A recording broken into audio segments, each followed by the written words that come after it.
खुलुमबाय दिनै 22 जानुवारि 2023 आं सिबिरानि ब्रह्म नोंथांमोनखौ एसबी बड निउज चेनेलाव बयखौबो बरायबाय नोंथाङा जुदि चेनेलाव गोदानबा अन्नानै चेनेलखौ साबस्क्राइब खालामनानै ला जाहाथे बे चेनेलनि गेजेरजों नोंथाङा सानफ्रोमबो फुंनि समाव सानसेयारि खौरांखौ मोननो हायो खौरांखौ मोजां मोनगोन होननानै आसा खालामनाय थाबाय लोगोसे खौरांखौ जोबजासे नायगोन होननानैबो आसा खालामनाय थाबाय दानिया नोंथाङा खौरांखौ जोबजासे खोनासंलांदो सनितपुर जिल्लायाव गंथाम सिलाइजों लोगोसे गरजिनै गुलि हमनो मोननाय जादों आरो बे दायाव साथामखौ हमनो मोननाय जादों सनितपुर जिल्लानि सारिदुवार पुलिस थानानि सिङाव थानाय मालदां ओनसोलनिफ्राय हमनो हानाय जादों आखाइजों बानायनाय सिलाइजों लोगोसे गरजिनै गुलि सारिदुवार पुलिस थानानि असिया फोरमायथिनाय बादिब्ला मोनसे स्रोद खौरांनि सायाव बिथा खालामनानै मालदां ओनसोलनि गंसे न'आव सिग्रोमनायनि उनावनो गंथाम आखाइजों बानायनाय सिलाइखौ हमनो हानायजों लोगोसे गरजिनै गुलिखौ हमनो हादों आरो बे दायाव साथाम सुबुंखौ हमनो मोननाय जादों मिथिनो मोननाय बायदिबा हमजानाय साथाम सुबुंनि मुङा बिप्रा काक्लारि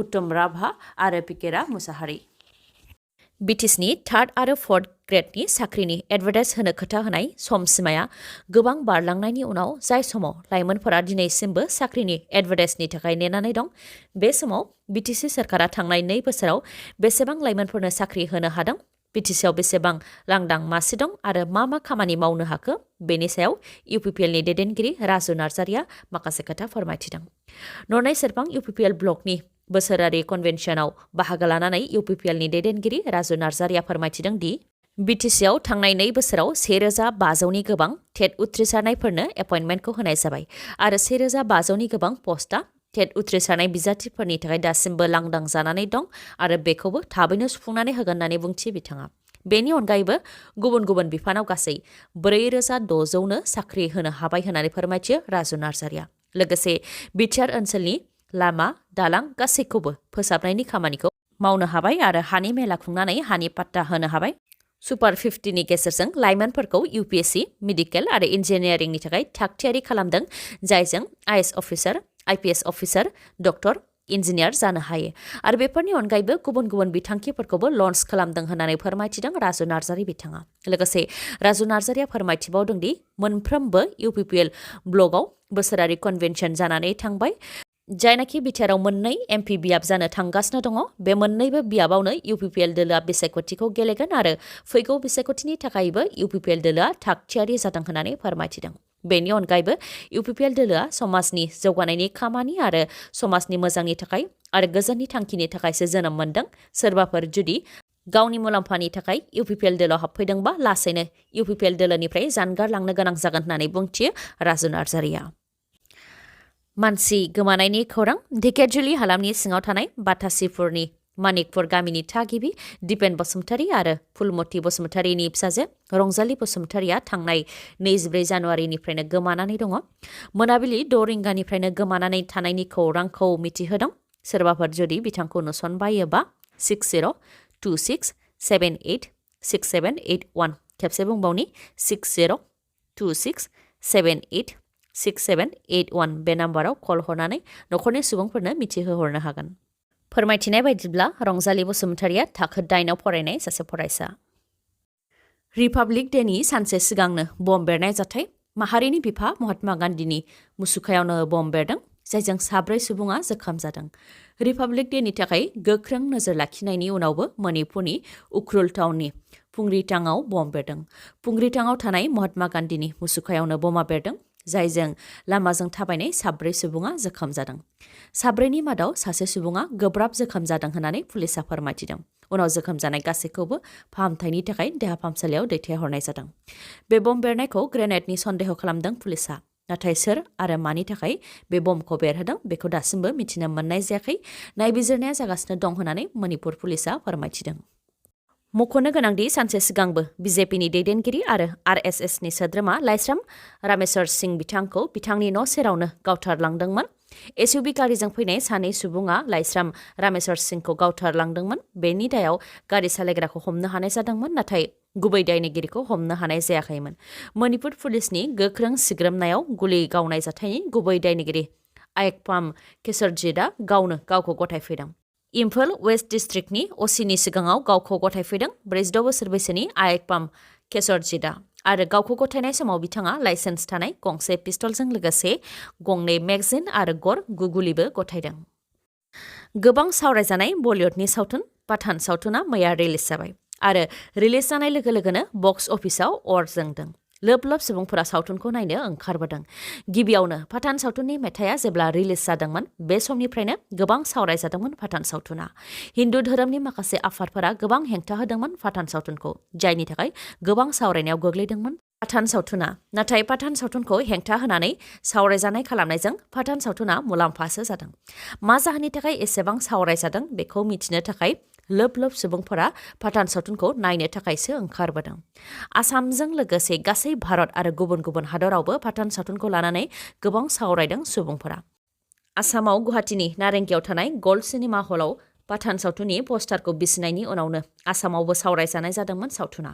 आरो आसामनि गिबि मन्थ्रि डक्टर हेमन्त बिश्व शर्मानिफ्राय लानानै मन्थ्रि MLA फोराबो बे सावथुननि सायाव माखासे बिबुंथि होनायनि उनाव आरोबाव आसामाव गोबां सावरायजानाय जाबावदोंमोन सावथुना।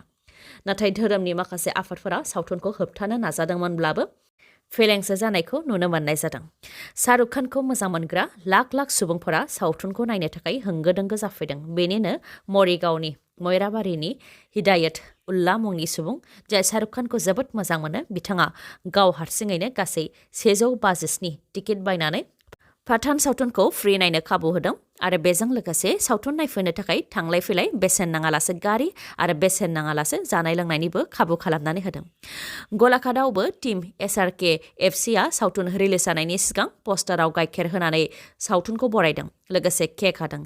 बिथांमोनहा फोरमायथिनाय बायदिब्ला टीम SRK FCआ शाहरुख खाननि मोनफ्रोमबो जोनोम सानखौनो फालियो। बेनि अनगायैबो टीम SRK FCनिफ्राय सुबुंफोरखौबो मदद होनाय जायो, बिफां लाइफां गायनाय जायो, बेबायदिनो बायदि बायदि समाजनि मोजां खामानिफोरखौ मावो होननानै फोरमायथिदों बिथांमोनहा। बेफोरनि अनगायैबो माखासे सिनेमा हलफोराव सिनेमा हलनि सिङावनो शाहरुख खान आरो दीपिका पादुकननि मेथाइजों समान समान मेथाइ खनफानानै मोसानायखौबो ससियेल मिडियानि गेजेरजों नुनो मोननाय जादों। आरो पाठशालानि गंसे सिनेमा हलाव पुलिसफोरा सिनेमा हलनि गेटखौ होबथानो हायाखै। रोजा रोजा शाहरुख खानखौ मोजां मोनग्राफोरा गेटखौ नारखावनानै सिनेमा हल सिङाव हाबदों। बेनि अनगायैबो मंगलदैनि शाहरुख खानखौ जोबोद मोजां मोनग्रा मफिदुल इस्लाम बिथाङा गाव हारसिङैनो मोन 120 टिकेट बायदोंमोन आरो टिकेटखौ गोदोनायाव माला गाननानै ससियेल मिडियायाव पस्ट होदोंमोन बिथाङा। नाथाय मोन 120 टिकेट बायनायनि थाखाय बिथाङा जोबथेसालियावसो थाहैनो गोनां जादों आरो सावथुनखौ नायनो खाबु मोनाखै। पाठान सावथुननि थाखाय बेबायदि टिकेट बायनानै पस्ट होनायनि थाखाय हिन्दुत्ववादी आफादजों गाग्लोबजानो हागौनि सन्देह खालामनानै धुला पुलिसआ मफिदुल इस्लामखौ रैखाथि होनो थाखाय पुलिस थानायाव दोनहैदों। मख'नो गोनांदि पाठान सावथुनखौ लानानै जायनाखि गोबां सावरायनाय जादों आरो सावथुनखौ धोरोमनि माखासे आफादफोरा हेंथाबो होदोंमोन, बेनिखायनो सावथुनखौ जाहाथे गोजोनै सिनेमा हलाव दिन्थिनो हायो, बेनि थाखाय सिनेमा हलफोराव गोख्रों पुलिस प्रशासनखौबो दोनखानाय जादों। बङाइगावआव ट्रेनजों सौख्रां जानानै 2 सुबुंनि जिउ खहा जादों।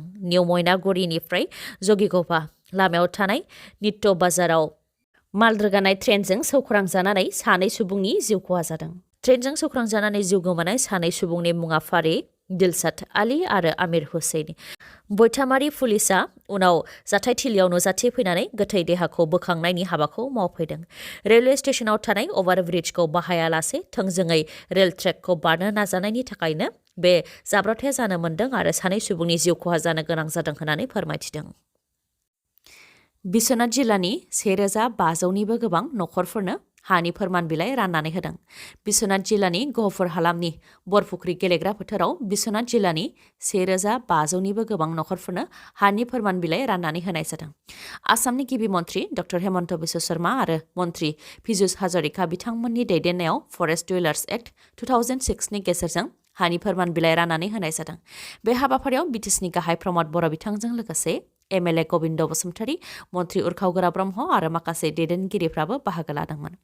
हानि फोरमान बिलाइनि थाखाय एबसुजों लोगोसे गुबुन गुबुन हारिनि आफादफोरा गोलाव समनिफ्रायनो दाबि दैखांबोदोंमोन। दा बिथांमोनहा हानि फोरमान बिलाइखौ मोननो हाबाय होननानै फोरमायथिदों आरो हानि फोरमान बिलाइ गैयिनि थाखायनो बिथांमोनहा PRCजों लोगोसे गुबुन गुबुन खाबुफोरनिफ्रायबो जानगाराव थानो गोनां जादोंमोन होननानै फोरमायथिदों। लोगोसे जायफोर हानि फोरमान बिलाइ मोननायनिफ्राय जानगाराव थानो गोनां जादों, बिथांमोननोबो उननि समाव हानि फोरमान बिलाइखौ राननानै होनाय जागोन होननानै फोरमायथिदों। त्रिपुरायाव 6 फेब्रुवारियाव बिधान सभा बिसायख'थि खुंजागोन। बिसायख'थिनि सिगां सिगां त्रिपुरायाव गोख्रों नोजोर लाखिदों रैखाथि हान्जाया। बे समावनो त्रिपुरानि राजथावनि आगरतलायाव गोख्रों सिग्रोमनानै हमनो मोन्दों पिस्तलजों लोगोसे गोबां गुलि। बिसायख'थिनि सिगां आरो बिसायख'थिनि समाव जाहाथे जेबो दुंहाव थासारि जानो खाबु मोना आरो आयेन बेरेखा खामानिफोरा जाया, बेनि थाखाय CRPF आरो त्रिपुरा पुलिसा गोख्रों नोजोर लाखिनाय हाबाखौ मावदों। बे समावनो उषा बाजाराव नाका चेकिंआव गोख्रों सिग्रोमनानै बिमान दास मुंनि सासे सुबुंखौ पिस्तलजों लोगोसे हमनो हादों। रिपर्टनि बायदिब्ला हमजानाय बिमान दासआ गान्धीग्रामनि थागिबि आरो त्रिपुरा पुलिस आरो CRPFआ सिग्रोमनानै बिथांनिफ्राय पिस्तलजों लोगोसे गर, 42 गुलि आरो गंनै मेगजिन हमनो मोन्दों। जोबोद गुसु जानायनि थाखाय सा 124 सुबुंनि जिउ खहा। आफगानिस्तानाव थांनाय 2 सप्तानिफ्रायनो गुसुखौ सहायनो हायैनि थाखाय सा 124 सुबुंनि जिउ खहा जानायजों लोगोसे जिब-जुनारफोरनिबो जिउ खहा जादों। आफगानिस्ताननि डिजास्टार मेनेजमेन्टनिफ्राय फोरमायथिनाय बायदिब्ला आफगानिस्ताननि गोबां ओनसोलफ्रानो बरफजों फबसिन जानानै दङ आरो रैखाथिनि थाखाय मिलिटारि हेलिकप्टारखौ दैथायहरनाय जाबाय होननानै फोरमायथिदों। जिउ खोमानांनाय बांसिन सुबुंफोरानो गामि आरो हाजो ओनसोलनि सुबुंफोर होननानै फोरमायथिदों आरो बेफोर ओनसोलफ्राव लामाफोरा बरफजों फबसिन जानायनि थाखाय देहा फाहामसालिफ्राव थांनो हायैनि थाखायनो जिउ खोमानो गोनां जादों होननानै फोरमायथिदों। बेनि अनगायैबो हाजोनि लामाफ्रावबो बरफजों साग्लोबनायनि थाखाय गोबां सुबुंफोरानो लामायाव नांथानानै थानो गोनां जादों, जायनि थाखाय गुसुखौ थावरिनो हायैयाव थैनो गोनां जादों होननानै फोरमायथिदों। आरो दासिम सा 124 सुबुंनि जिउ खहा जाबाय आरो गोबां जिब-जुनारनिनो जिउ खहा जाबाय होननानै रिपर्टआव मोननाय जादों। दिनैनि भिडिअ'आ एसेनोसै। गाबोन आरो गोदान भिडिअ'जों लोगो मोनफिनबावगोन। नोंथाङा दासिमबो आंनि चेनेलखौ साबस्क्राइब खालामाखैबा अन्नानै साबस्क्राइब खालामदो, लोगोसे लाइक, कमेन्ट आरो शेयार खालामनो दाबाव। गोजोन्थों।